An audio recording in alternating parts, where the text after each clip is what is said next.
Bismillahirrahmanirrahim. Assalamualaikum warahmatullahi wabarakatuh. Kita mulakan dengan Ummul Kitab Al-Fatihah. A'udzubillahi minasyaitonirrajim. Bismillahirrahmanirrahim.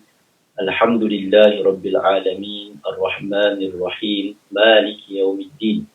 Iyyaka na'budu wa iyyaka nasta'in. Ihdinas siratal mustaqim. Siratal ladzina an'amta 'alaihim ghairil maghdubi 'alaihim waladdallin. Amin. Alhamdulillah wassalatu wassalamu ala Rasulillah wa man tabi'ahu wa man walah. Rabbi shrah li sadri wa yassir li amri wahlul 'uqdatam min lisani yafqahu qawli. Subhanaka la 'ilma lana illa ma 'allamtana innaka antal alimul hakim. Wala haula wala quwwata illa billahil aliyyil azim. Allahumma rzuqna fahman nabiyyin wa hifzan mursalin wa ilhaman malaikatil muqarrabin. Rabbi zidna ilma warzuqna minka fahma waj'alna minal ladzina yastami'una al-qawla fayattabi'una ahsana. Allahumma amin ya rabbal alamin. Amma ba'd. Jadi rakan-rakan, sahabat-sahabat sidang penonton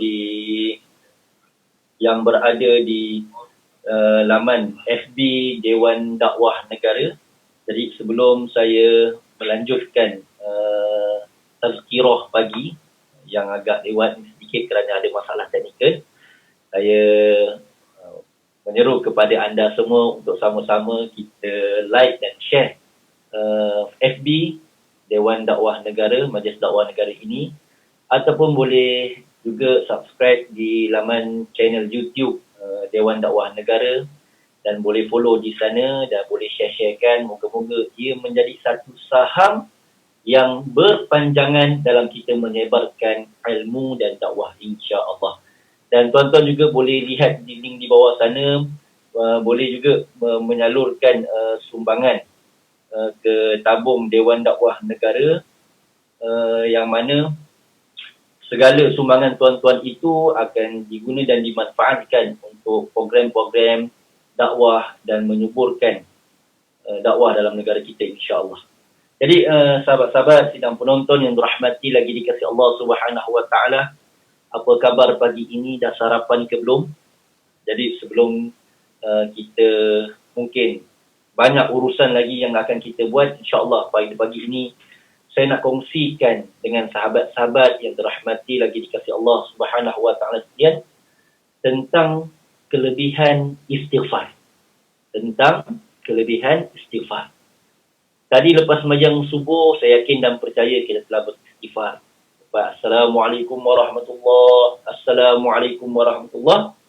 Saya yakin dan percaya semua akan Astaghfirullahalazim allazi la ilaha illa wal hayyul qayyum wa atubu ilaih.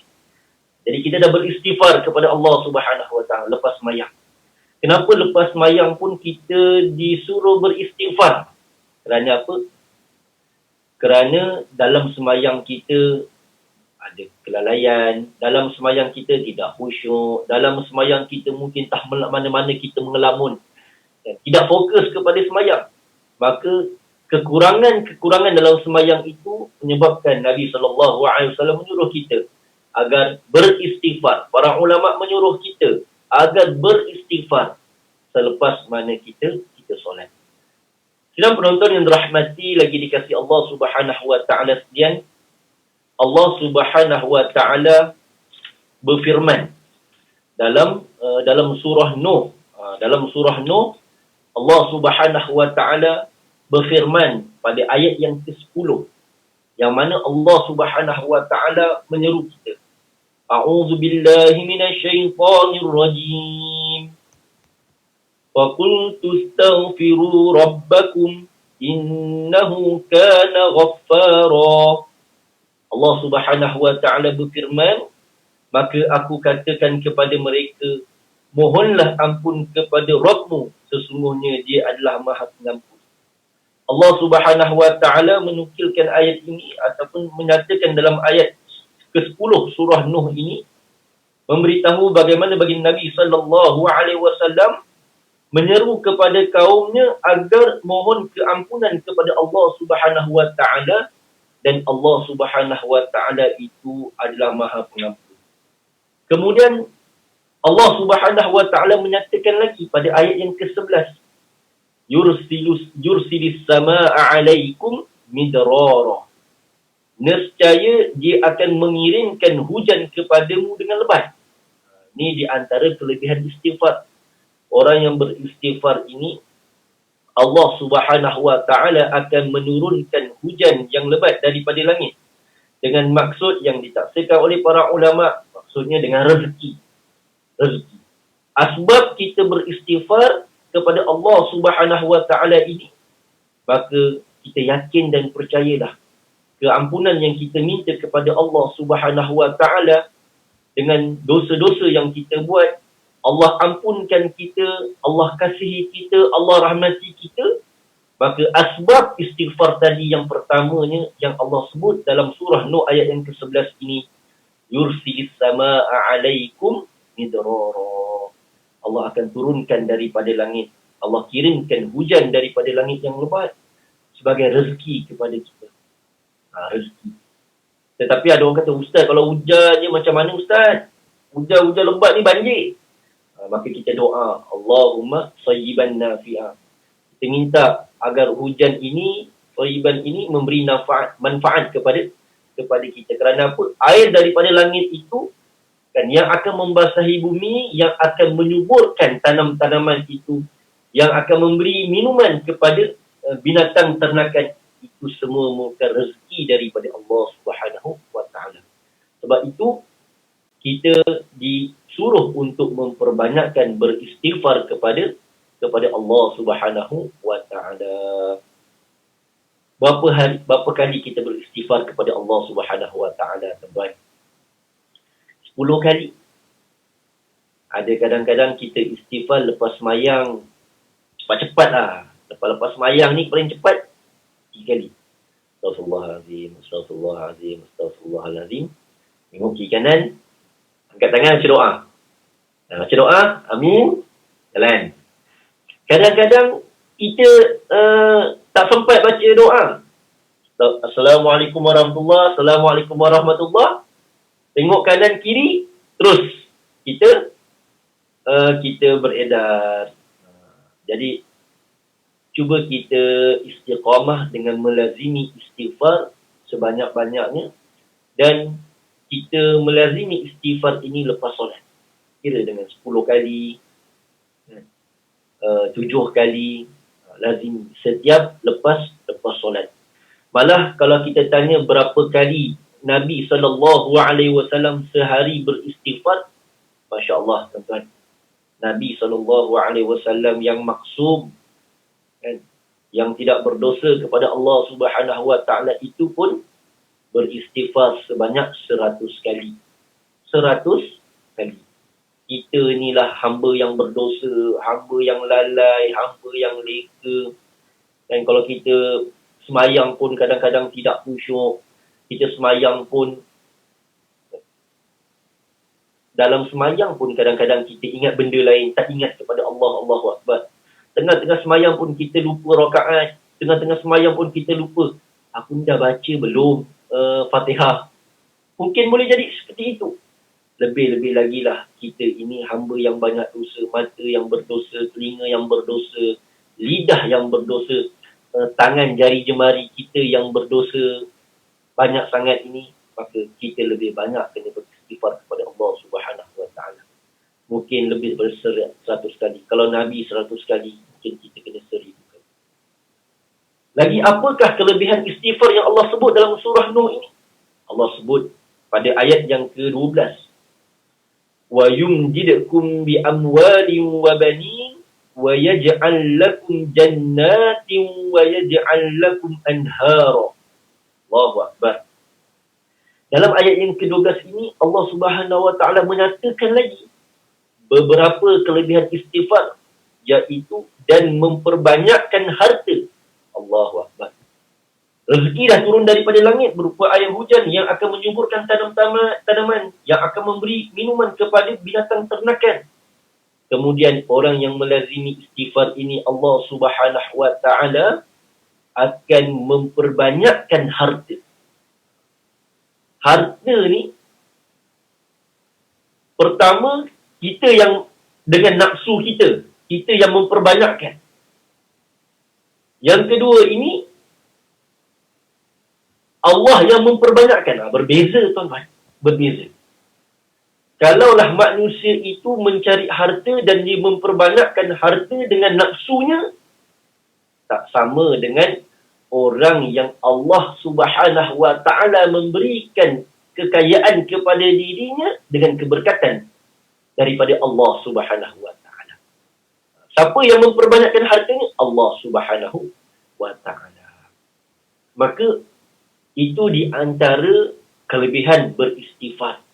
Dengan kita beristighfar tadi, Allah akan banyakkan harta kita. Banyakkan harta kita. Harta apa Ustaz yang Allah banyak? Macam-macam. Allah nak perkayakan kita. Allah perkayakan kita dengan rumah yang besar. Allah perkayakan kita mungkin dengan kereta yang selesa. Allah perkayakan kita dengan harta yang banyak yang menyebabkan kita boleh pergi ke Mekah, pergi ke tanah haram, ziarah Rasulullah SAW setiap tahun, boleh menunaikan haji dengan ikut package, itu pun harta. Anak nak belajar, Allah SWT mempermudahkan kita untuk membiayai pengajian anak-anak yang nak belajar. Harta, ya Allah, Masya Allah. Dengan memperbanyakkan beristighfar kepada Allah Subhanahu wa ta'ala. Tuan-tuan. Jadi kalau kita rasa ada kesempitan dalam hidup kita ini dalam soal harta, banyakkanlah istighfar. Banyakkan istighfar kepada Allah Subhanahu wa ta'ala. Mudah-mudahan dengan istighfar tadi, yang sempit Allah luaskan. Yang sedikit Allah banyakkan. InsyaAllah kita minta dengan Allah Subhanahu wa ta'ala dengan cara banyakkan beristighfar kepada Allah Subhanahu wa ta'ala. Itu merupakan kelebihan yang kedua yang Allah sebut dalam surah Nuh. Kemudian Allah kata apa lagi? Wa banin. Ya Allah, Allah akan memperbanyakkan bukan sekadar harta dan anak-anakmu. Allahu Akbar. Ini juga merupakan suatu amalan yang boleh kita amalkan untuk mendapatkan anak, iaitu dengan memperbanyakkan beristighfar kepada Allah Subhanahu wa ta'ala. Tuan-tuan, saya sendiri pernah mendengar ataupun mendapat ijazah daripada Syekhuna Muhammad Nuruddin Marbu Al-Banjari hafizahullah. Dan bila ada yang bertanya dengan Syekh, ada yang tak dapat zuriat kan, ataupun cerita-cerita orang yang sukar mendapat zuriat dan sebagainya, maka antara amalan yang diberikan oleh Syekhuna Muhammad Nuruddin Marbu Al-Banjari hafizahullah, dia menyatakan lazimi istighfar setiap hari sebanyak 1000 kali. 1000 kali. Jadi kita lazim. Moga-moga dengan asbab itu yang tiada anak akan dikurniakan anak oleh Allah Subhanahu wa ta'ala. Tetapi kalau ada orang kata, Ustaz, saya dah melazimi tapi tak ada rezeki juga. Mungkin rezekinya pada harta. Kan? Bukanlah semestinya kita istighfar tadi kita dapat semuanya. Tapi mungkin Allah lebihkan rezeki kita kepada harta, tidak kepada anak. Ada orang Allah lebihkan rezekinya pada anak, tidak pada harta. Tapi ala kulli hal, inilah keberkatan istighfar tadi, iaitu harta diperbanyakkan oleh Allah Subhanahu wa ta'ala dan anak-anak.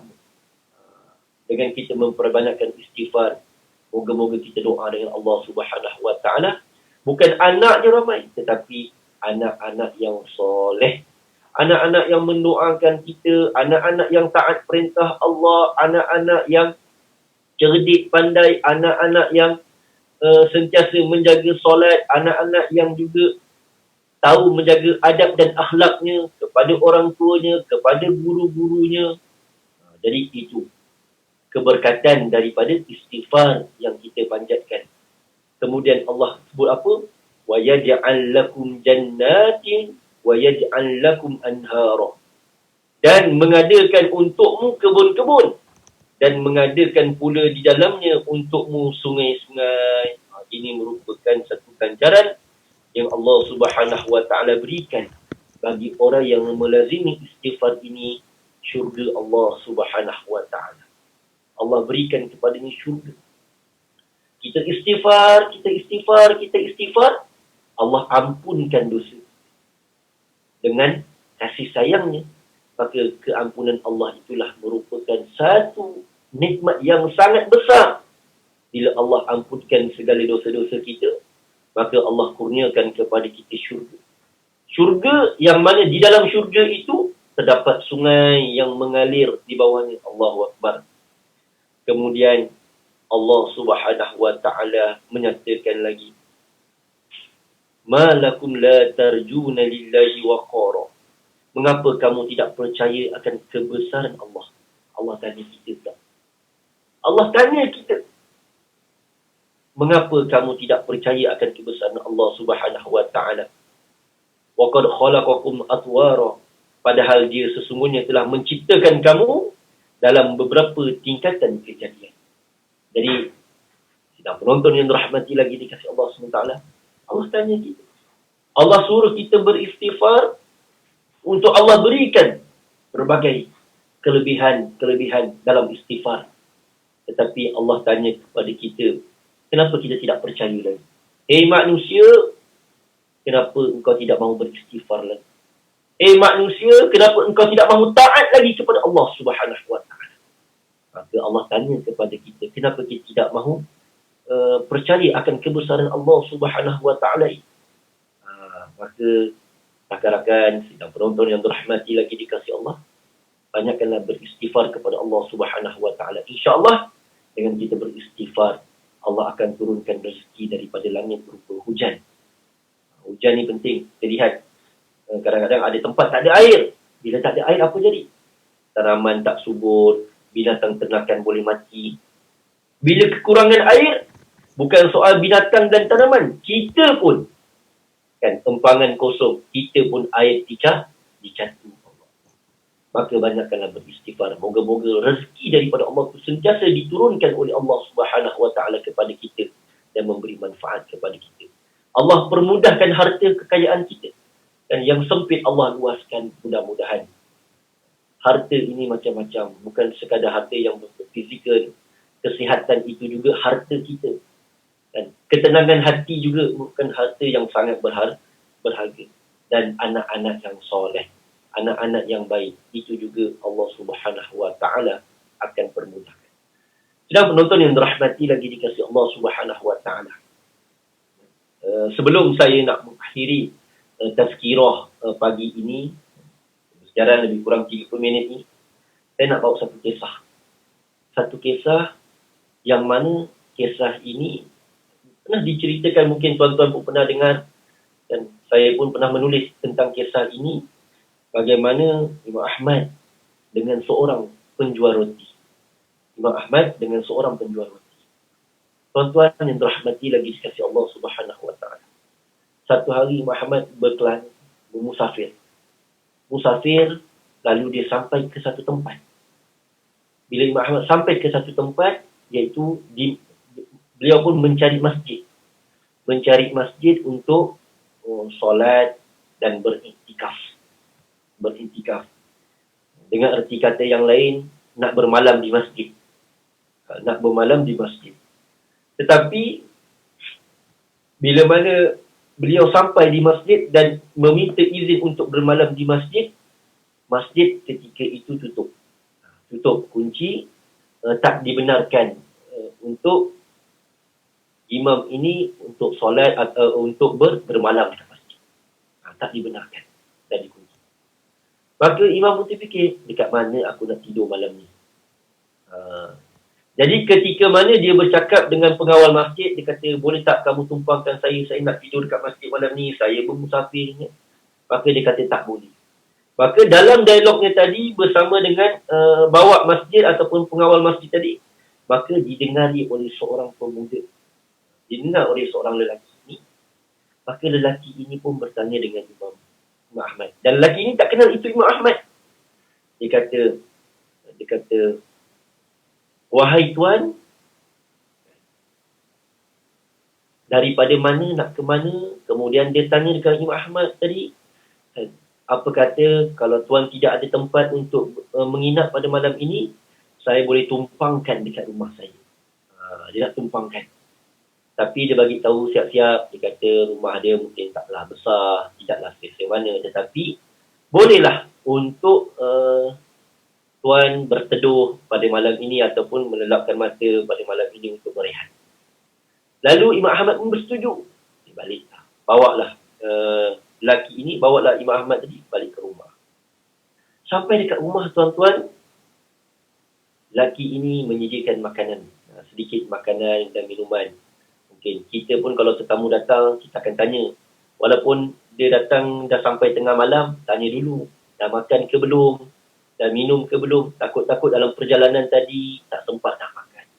Nanti kesian tetamu. Tidur dalam perut yang kosong. Dan susah pula. Jadi lelaki tadi dia sediakan sedikit juadah untuk Imam Ahmad menjamu. Sebelum tidur. Mungkin penat dalam pemusafiran ataupun ada kelaparan untuk alas perut. Kemudian setelah berbual sedikit dan menjamu, maka lelaki ini kata dengan Imam Ahmad, wahai Tuan, Tuan bolehlah tidur, saya dah sediakan tempat, manakala saya pula ada kerja yang saya nak buat. Dia nak buat apa? Dia nak buat roti. Sebab dia ni penjual roti. Jadi besok pagi nak berniaga, nak jual roti. Maka Imam Ahmad pun tak kisahlah, tidak mahu mengganggu lelaki ini. Maka Imam Ahmad pun tidur. Ketika mana Imam Ahmad nak melelapkan matanya ataupun nak berbaring, nak berehat, Imam Ahmad dengar. Dengar apa? Dengar lelaki ini sambil dia buat roti, dia uli roti, dia bakar roti dan sebagainya. Dia dengar lelaki ini istighfar kepada Allah SWT. Setiap masa yang dia buat roti itu, dia beristighfar kepada Allah SWT. Astaghfirullahaladzim, astaghfirullahaladzim, astaghfirullahaladzim. Istighfar. Lalu Imam Ahmad bangun balik. Pergi kepada lelaki ini, tengok dia buat roti. Lalu Imam Ahmad bertanya kepada lelaki. Kata, wahai Tuan, boleh aku bertanya? Boleh aku bertanya? Maka dia tanya, dari tadi aku dengar kamu beristighfar sambil buat roti. Oh, lelaki pun jawab, sebenarnya dah lama dah aku amalkan ini. Maksudnya, dia beristighfar ni bukan baru, tapi dah lama dah. Memang itu jadi amalan dia. Amalan ini, kan, bila mana kita lazimi, maka itulah jadikan amalan. Ini juga kita boleh buat, tuan-tuan. Sambil kita buat kerja, lazimi istighfar. Sambil kita buat kerja, lazimi dengan tasbih. Bila mana kita melazimi perkara ini, insya-Allah lidah kita ini akan terbiasa dan sentiasa akan melazimi dengan zikir-zikir yang kita baca bila mana kita buat sesuatu perkara. Lalu Imam Ahmad tanya dia, wahai Tuan, bolehkah aku bertanya? Apakah kelebihan yang telah engkau perolehi dengan istighfar yang engkau baca dan engkau lazimi ini? Imam Ahmad nak tahu, kan, apakah kelebihan yang didapat. Tuan-tuan, kat Imam Ahmad sahaja, kita pun kadang-kadang macam itulah. Ustaz, apa amalan ni Ustaz? Apa kelebihan amalan ni? Bila kita mengajar, kita kata, kan, kalau boleh jangan tinggal solat duha. Solat duha ini solat yang tidak ditinggalkan oleh Nabi SAW. Nanti akan angan, Ustaz, boleh saya tanya, apa kelebihan solat duha Ustaz? Semua orang nak tanya kelebihan. Nanti kita tanya pula, bila Ustaz mengajar, Ustaz kata, amalkan maksurat pagi dan petang. Dan baca. Kan? Lepas subuh baca maksurat, lepas asar baca maksurat. Ataupun kita sebut, amalkan ayat kursi lepas solat. Jangan ditinggalkan. Dia angkat tangan. Ustaz, boleh saya tahu apa kelebihan baca ayat kursi Ustaz? Kelebihan. Semua akan ditanyakan tentang kelebihan. Maka kita kan cerita, kelebihan ayat kursi ini sebagai peninding diri kita. Moga-moga dengan asbab kita membaca ayat kursi, Allah pelihara kita. Nak tidur kita baca 3 kul. Moga-moga dengan kita baca 3 kul itu, dijauhi daripada sihir-sihir di malam hari ataupun gangguan-gangguan makhluk yang kita tidak nampak ketika tidur di malam hari. Okey, bila mana kita solat duha, moga-moga Allah akan permudahkan urusan rezeki kita. Masya Allah. Semua nak tanya tentang soal kelebihan. Maka apa jawab pemuda ini? Lelaki ini jawab, wahai tuan, alhamdulillah, sepanjang aku mengamalkan istighfar ini dan beristighfar sentiasa ini, dia kata, tidak ada suatu pun doa yang aku minta dengan Allah tak kabulkan. Allahu Akbar. Jadi satu pun doa yang aku minta dengan Allah tak kabulkan. Melainkan ada satu lagi permintaan. Satu permintaan yang aku minta, Allah belum kabulkan. Lalu Imam Ahmad tanya dengan dia, apakah permintaan yang Allah tak kabulkan? Mana tahu aku boleh tolong. Mana tahu Imam Ahmad itu sebagai wasilah. Maka dia kata, wahai tuan, bila mana aku beristighfar, aku meminta dengan Allah kabulkan. Tetapi ada satu permintaan aku yang Allah belum kabulkan. Iaitu, aku sentiasa beristighfar kepada Allah Subhanahu Wa Taala dan aku meminta dengan Allah Subhanahu Wa Taala agar Allah pertemukan aku dengan Imam Ahmad bin Hanbal. Imam yang alim di zaman ini. Imam yang disebut-sebut sebagai orang yang hebat ini. Lalu Imam Ahmad bila mana dengar apa yang pemuda ini ataupun lelaki ini kata, menitis air mata Imam Ahmad. Allah kagum. Hebat. Kenapa? Dia kata, Allah telah kabulkan doamu. Allah telah kabulkan doamu. Lelaki yang buat roti ini kan, apakah maksudmu? Maka dia kata, Allah Subhanahu Wa Taala telah kabulkan doamu. Sebenarnya akulah Imam Ahmad yang engkau nak jumpa. Yang engkau berdoa. Rupa-rupanya semua itu ada hikmah. Nampak? Hikmahnya apa? Imam Ahmad musafir, tak dapat masuk masjid. Kemudian bertemu dengan lelaki ini. Kemudian bermalam di rumah lelaki ini. Akhirnya bertemu dengan lelaki ini. Yang mana lelaki ini pernah berdoa kepada Allah dengan istighfarnya tadi. Agar Allah pertemukan dia dengan imam yang hebat. Istighfar banyak-banyak, minta dengan Allah nak temu dengan ulama. Allahu Akbar. Begitulah juga amalan yang boleh kita minta dengan Allah SWT.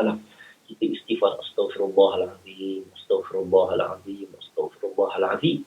Kita minta dengan Allah Subhanahu Wa Taala. Moga-moga dengan istighfar yang kita panjatkan itu, Allah kabulkan hajat-hajat kita.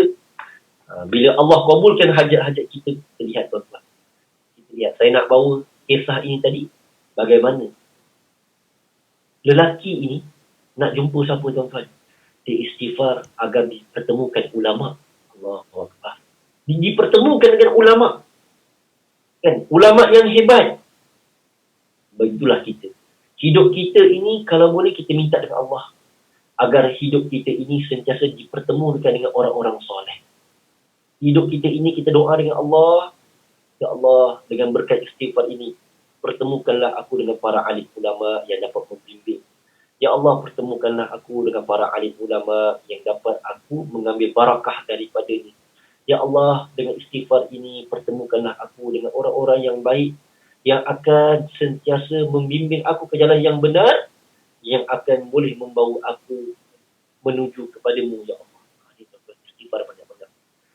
Jangan kita jadi orang yang menghina para ulama, menjauhi para ulama, yang berdengki dengan para ulama. Na'udzubillah, tuan-tuan. Sebab apa? Kita bimbang perbuatan-perbuatan itu akan mendatangkan kemurkaan Allah Subhanahu Wa Taala. Jadi sidang penonton yang dirahmati lagi dikasihi Allah Subhanahu Wa Taala, sekadar itu yang dapat saya sampaikan pada pagi ini dalam tazkirah pagi bersama dengan Dewan Dakwah Negara, Majlis Dakwah Negara Malaysia Islam, laman FB ini. Moga-moga kita dapat mengambil manfaat bersama dan moga-moga perkongsian ini, perkongsian yang memberi manfaat untuk diri saya dan diri tuan-tuan agar kita sentiasa memperbanyakkan istighfar kepada Allah. Ingat, dengan memperbanyakkan istighfar tadi, Allah akan turunkan daripada langit berupa hujan yang akan membasahi bumi, yang membuka rezeki untuk kita. Bukan sekadar itu, wa yumditkum bi amwalin. InsyaAllah Allah akan memperbanyakkan rezeki kita, wa banin, dengan anak-anak. Kemudian Allah Subhanahu wa taala ampunkan kita dengan keberkatan tadi, diberikan syurga untuk kita. Mintalah dengan Allah Subhanahu wa taala keampunan. Moga-moga dengan keampunan itu Allah Subhanahu wa taala kasih kita, berkati hidup kita. Kita diuji dengan pelbagai COVID-19 yang mula meningkat angkanya. Mungkin asbab dosa-dosa kita, kelalaian kita, lalai daripada ingat kepada Allah, lalai kepada ibadat-ibadat kita, dan maksiat-maksiat kita. Allah uji kita. Setiap ujian itu untuk kita muhasabah diri kita. Maka ambillah masa-masa kita ini untuk kita memperbanyakkan mohon keampunan kepada Allah Subhanahu wa ta'ala. Mudah-mudahan ianya mendatangkan keberkatan kepada kita, insya-Allah. Jadi tuan-tuan yang dirahmati lagi dikasihi Allah, lagi sekali saya menyeru kepada tuan-tuan sebelum akhirnya untuk share laman FB Dewan Dakwah Negara, Majlis Dakwah Negara ini, dan juga boleh subscribe melalui channel YouTube yang boleh tuan-tuan ulang lihat tazkirah pagi yang disampaikan oleh asatizah sebelum ini. Tuan-tuan guru kita ada di sana, tazkirah pagi yang disampaikan oleh Dr. Rubiah, ada yang disampaikan oleh Ustaz Syed Kadir Al-Jufri hafizahullah, Ustaz Zuramli hafizahullah, dan Ustazah Isfadiyah, dan juga ramai lagi para asatizah kita yang berkongsi ilmu dalam tazkirah pagi. Moga-moga pagi kita ini pagi yang penuh dengan keberkatan bila mana kita bersama dengan asatizah kita, dan sentiasa kita mendoakan moga-moga asatizah kita, guru-guru kita, insya-Allah sentiasa diberikan kesihatan oleh Allah Subhanahu wa taala, ditinggikan darjat mereka, diluaskan lagi kefahaman dan ilmu mereka, diberikan oleh Allah Subhanahu wa taala kekuatan kepada mereka untuk sentiasa berkongsi ilmu dengan kita, mengajar kita, membimbing kita agar kita menjadi umat Nabi sallallahu alaihi wasallam yang dibimbing ke jalan yang benar, jalan yang diridai oleh Allah dan Rasulnya, insya-Allah. Dan tuan-tuan juga saya sebut tadi, boleh lihat di bawah itu ada nombor akaun Dewan Dakwah Negara yang boleh tuan-tuan klik kat situ, klik link, ataupun boleh share kepada ramai lagi orang untuk sama-sama menyumbang ke tabung bantuan dakwah Dewan Dakwah Negara. Dan di bank RHB ada nombor akaunnya di situ untuk sama-sama kita menyemarakkan lagi dakwah dalam negara kita. Sekian dahulu aku qauli hadza wa astaghfirullahal azim li wa lakum. A'udzubillahi minasyaitonir rajim. Bismillahirrahmanirrahim. Hamnaha Sulaiman kullan ataina hukma wa ilma wa sakharna ma'a Daudal jibal yusabbihna wa tarukunna fa'ilin. Ya Hayyu ya Qayyum ya Rabb Musa wa Harun wa ya Rabb Nabiyyina Muhammad sallallahu alaihi wasallam alaihim ajma'in. Walhamdulillahi rabbil alamin. Wa barakallahu fikum. Wassalamu alaikum warahmatullahi wabarakatuh.